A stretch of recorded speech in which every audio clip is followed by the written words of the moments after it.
All right, Pat. I'm gonna give you a nugget here that ordinarily I would hold it for these guys on Purple Daily, but it's too interesting.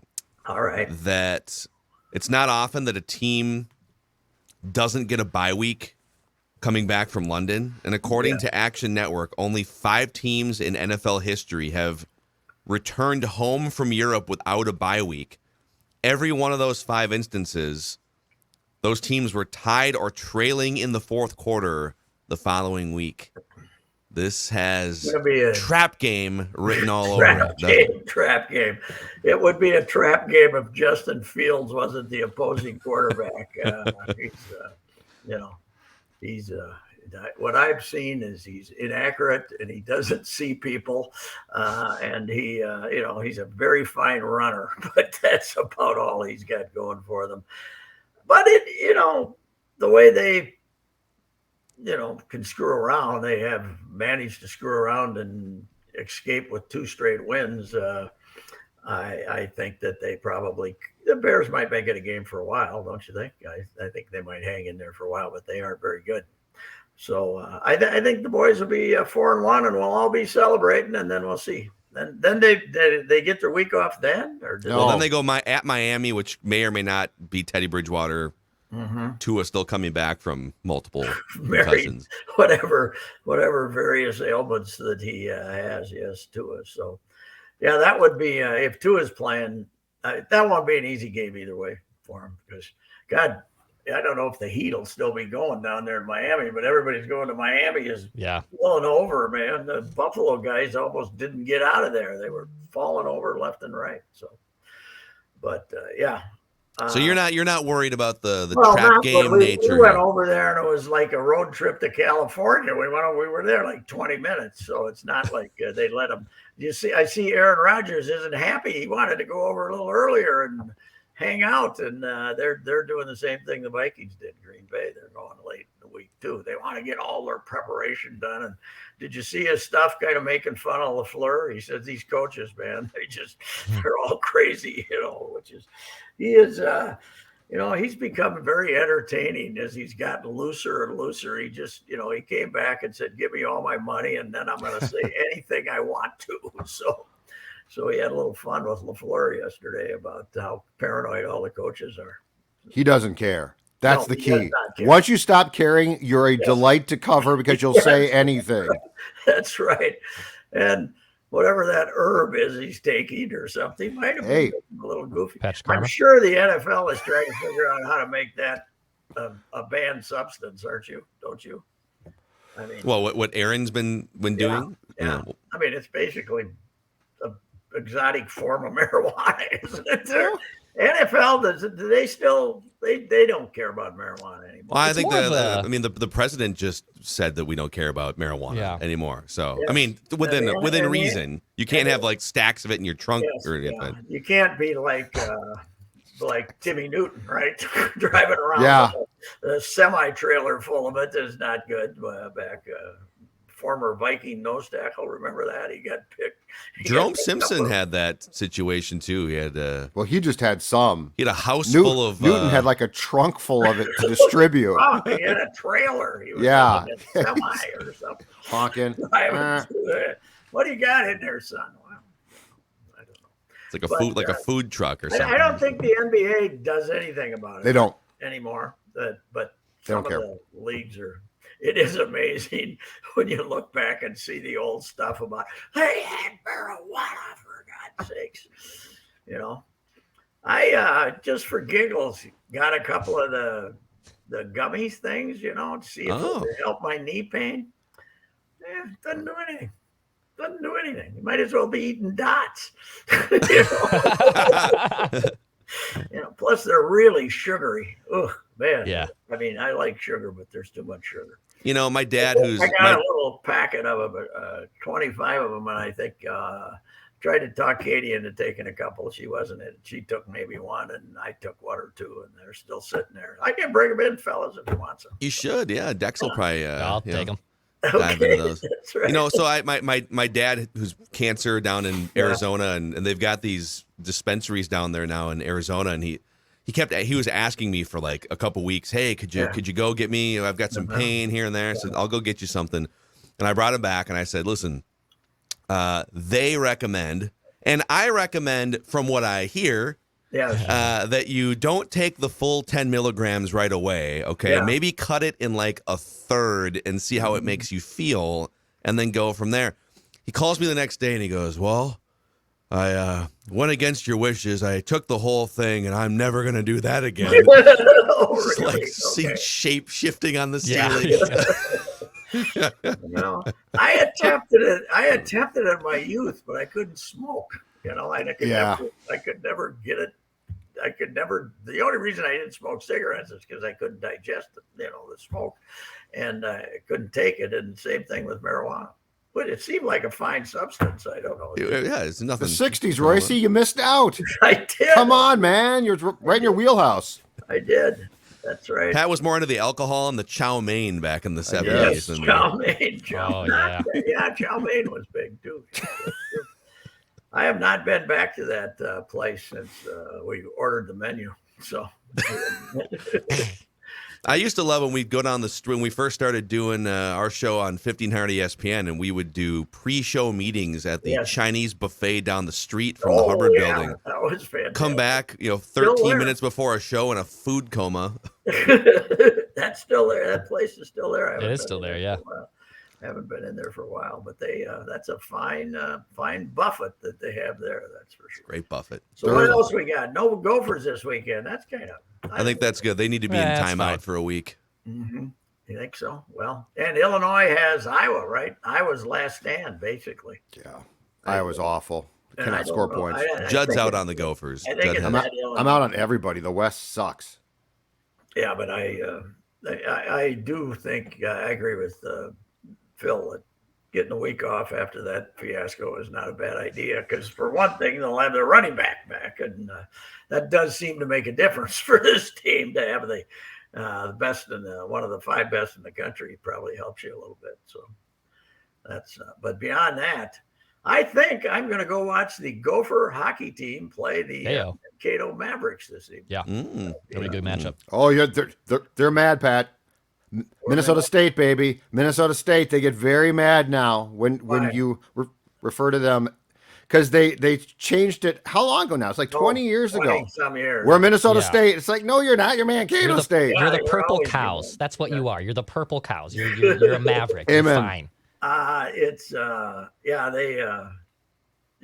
They also don't like it if you do MSU Mankato. Correct. Oh, they hate that one. They allowed it for a while, and then they pulled that one off the table too. Mm-hmm. So now they're just a fictional school that was in a sitcom. Yeah, Craig T. Nelson would be offended. I told this story not long ago, but I got to repeat it. When the guy from Ohio U at the Ohio University, when they're playing Mace way back when, and they beat the hell out of him. I think, who was their coach then? Was it Solich? Was Solich there before he went to Nebraska or something?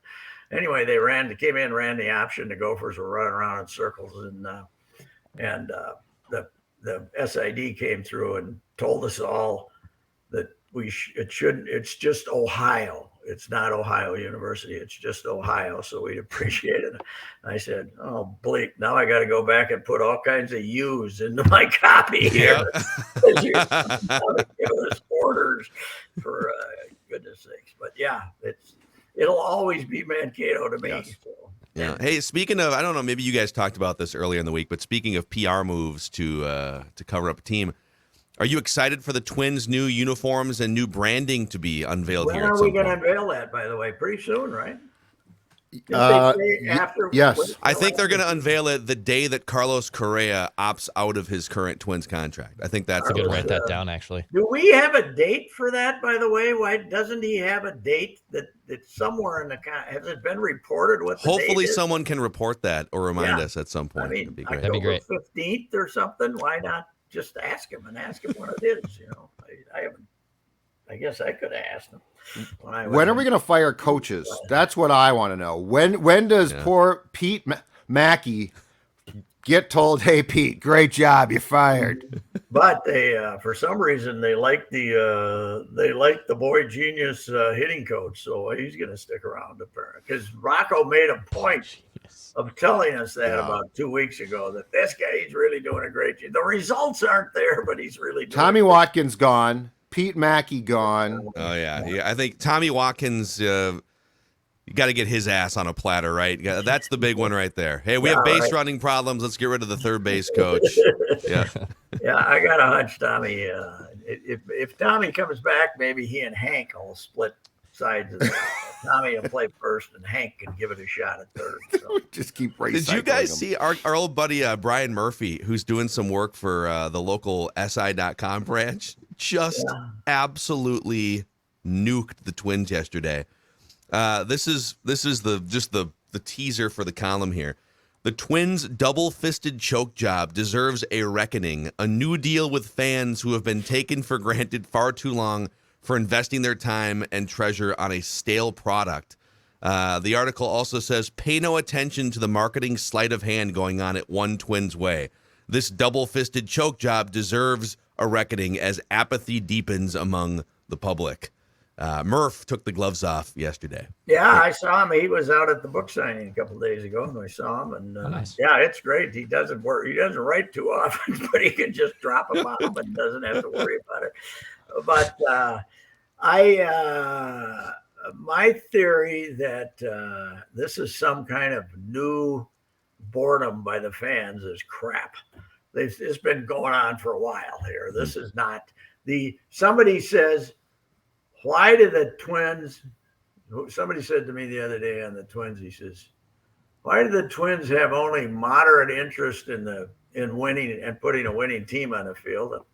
And I said, because they have a moderately interested fan base. That's why they're serving them perfectly. This is not a great baseball town. It is not a great baseball town. It's never been a great baseball town since the 60s.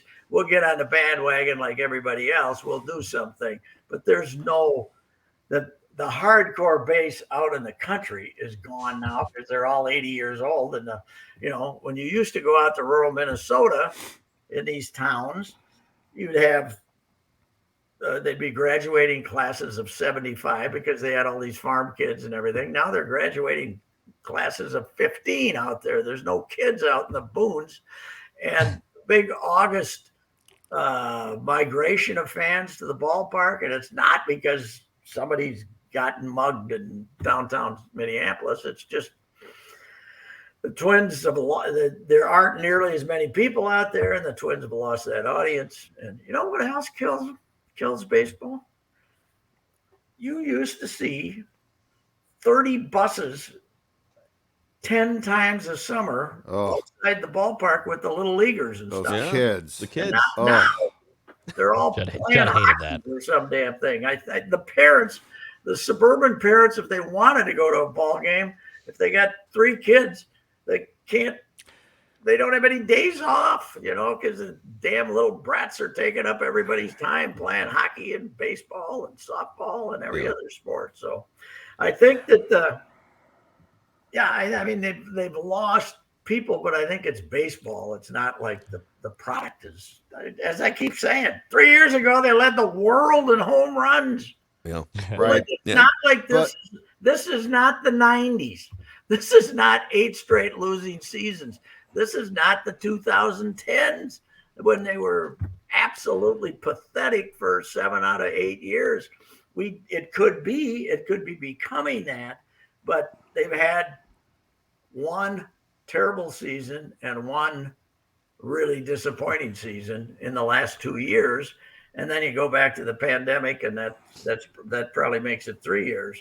So, but I'm saying this is not like like the 90s. I mean, you won the World Series, and then you had a really good team in '92, and then you look at those win totals from '93 through 2000. It's 70. They won 70 once in 8 years. So this is not that.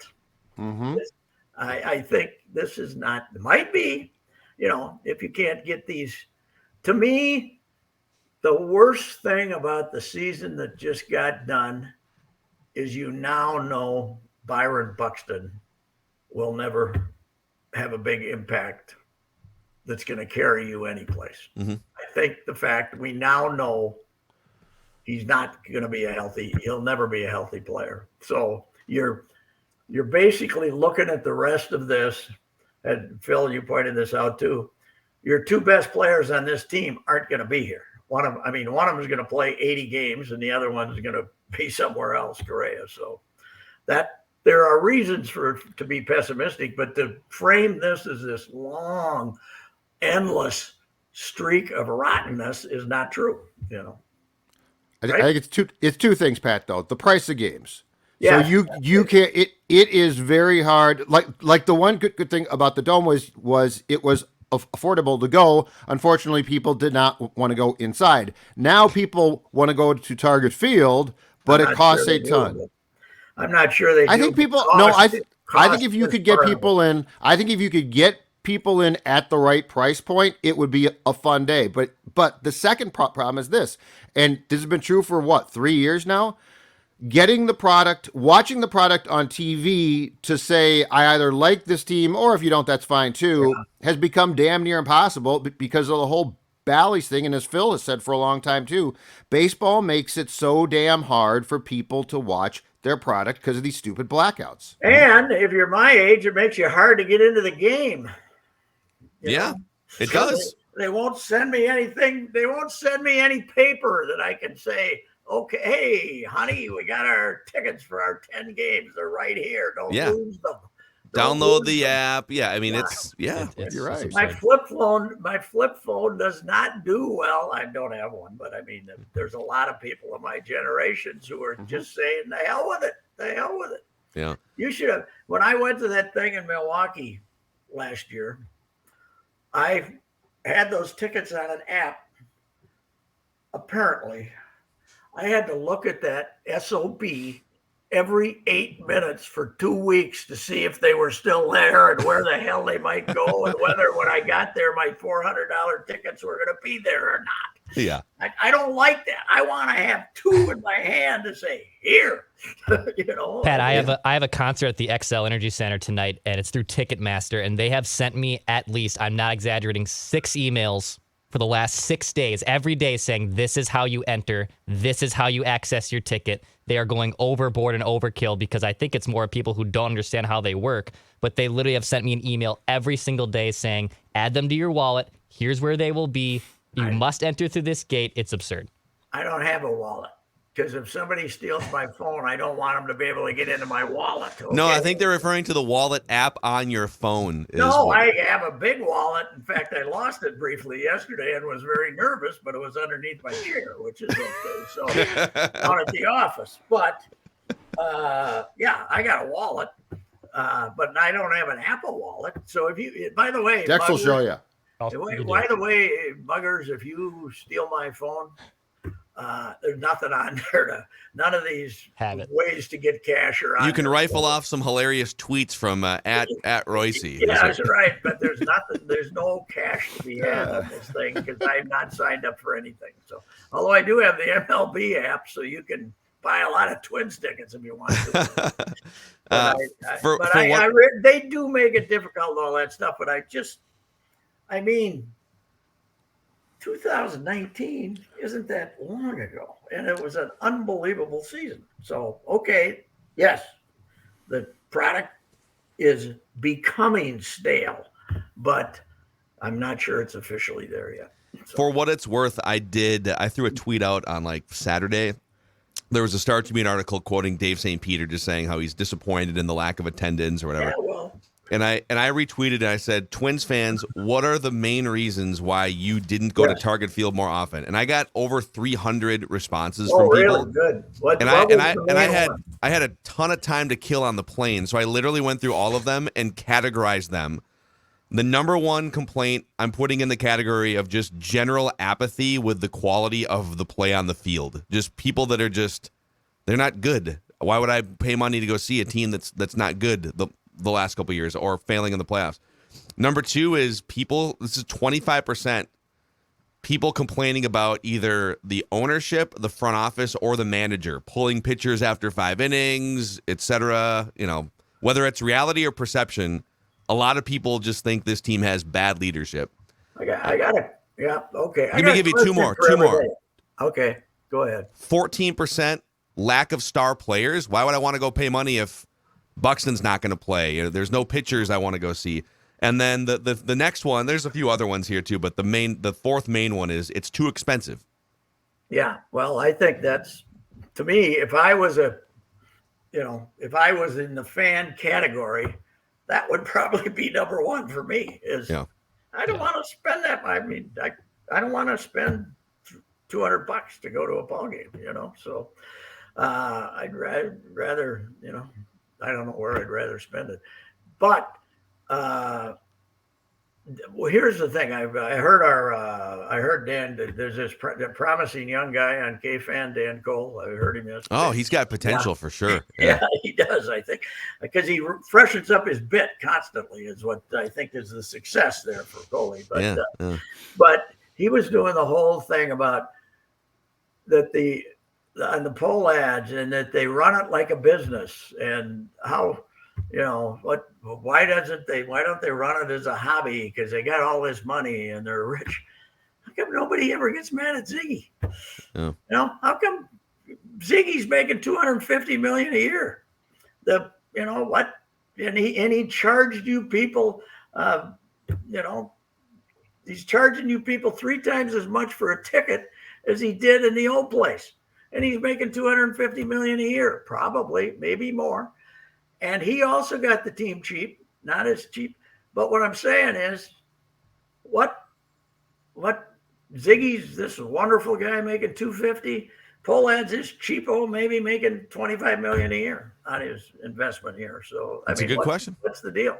It is. It's a good question. I'm not saying Ziggy spends to the cap. Well, baseball doesn't have a cap, but he's. Do you think that's the thing that people don't like? People praise Ziggy for the Wilfs will do whatever it takes. Well. Let's say we lifted the cap off the NFL, and it was local revenue driven like it is in baseball. Do you think the Vikings would operate, at a $25 million profit level, or would they like to keep that $200 million coming in? They would get outspent. Kirk Cousins wouldn't be the Vikings quarterback. The Jets would have outspent them. Yeah, that's probably true. But I'm just saying that it's, they spent $140 this year. That's not bad for this market because they're coming off 2020 when there was no people, and then there's coming off 2000. The other thing is baseball. You got to pay for the help.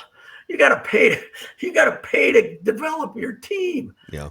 Football's got this whole wonderful thing called college football that provides them with their manpower free. Yeah. It's not a sport where you got to get better 5 times like you do in baseball to make it. They got to have guys, signing 16, 17-year-old kids. So it's apples and oranges. I'm not this big Polad defender, but I think that's the least of their problems. I think you're a Polad pocket protector myself. Yeah, I think it's, certainly this generation has not sat around and counted quarters like the previous generation.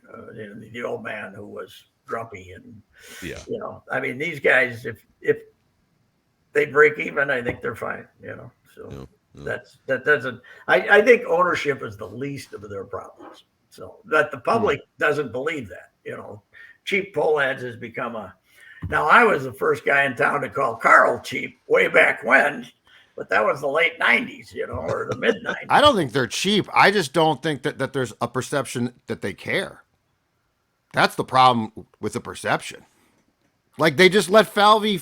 I mean, Falvey says Baldelli is. I mean, nobody has said from the very top, you know what? This was disappointing. This was a collapse. Jim Polad, no one can find him right now. That's the problem. But, it's funny if you had an owner who was walking around there trying to impose himself and make decisions, you'd say, what's he know about baseball? Yeah, I agree with that. There's got to be, I think there's a happy medium. There's a middle ground in there. He's a dull guy, just like Dad, except he's not a, and Bobby's got a little more fire in him, but he's not the baseball guy. Right. When they were divvying up the company, they gave Jim baseball, and he said, "Oh, okay." I think part of his problem is like last year. So the Twins have this disappointing season, right? 2021 was supposed to be a continuation, and they finished 73 and 89. And all right, we're going to hear from the owner after a disappointing season. Fans are mad and upset, and they haven't won a playoff game in almost 20 years. And all right, what does the owner have to say? And he tells Charlie Walters, shooter, A+ job. This front office is an A+. It's like, come on, guy. That's not. Dave said the same thing. Basically, Dave's got the right to be disappointed in attendance, doesn't he? Yes, I mean, but this is where people but he's not blaming it all on you not buying tickets. He's basically saying, we got to increase our outreach here. Right? I think people are kind of waking up. There is a level of arrogance, unwarranted arrogance sometimes that this franchise puts out. Like when the owner comes out and says, and he didn't say this verbatim, but fans are sort of, at a tipping point with the product and reaching a point of apathy. And he comes out and says, hey, these guys are A+, okay? Yeah. Like it's a kind of a pat on the head. But that was after one lousy year, right? Yeah. 2000. Well, after one lousy year and after some playoff debacle. Yeah, well, the 0-18 sits there like a big, big. But you guys, the problem is this. I'm going back through 60 years right now with Colin, but you look at people will not sit back and say that the 2000s were a great decade.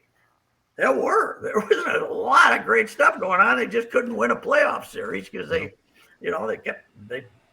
laid their egg against Oakland and in 2006, and then they weren't as good as the Yankees. But that was a hell of a decade. They had some great seasons there and some fun seasons too. So, and then, as we said yesterday, then came 2011, and they really haven't recovered from it, even with 101 wins in 2019. But I don't blame the owners. I don't blame what they're spending. So they're cheap. They gave Correa $36 million, and they're cheap. Okay, that's good. Yeah. All right, well, we got to go. You can find the Chief Polad Pocket Protector, Patrick Reusse, right here, 3 days a week. I'm well known for my absolutely homerism with the Polads. Yes, exactly. Even though the late, great mom, Mary, is still trying to find that guy who called her son cheap. So, we'll see you. All right, see you, Pat. All right, wrapping with Reusse, presented by Federated Mutual Insurance Company. They've been around for over 100 years, almost as long as the Polads have been around pinching pennies. Anyways, you can find a full list of industries that Federated works with and specializes in at federatedinsurance.com, where it's our business to protect yours.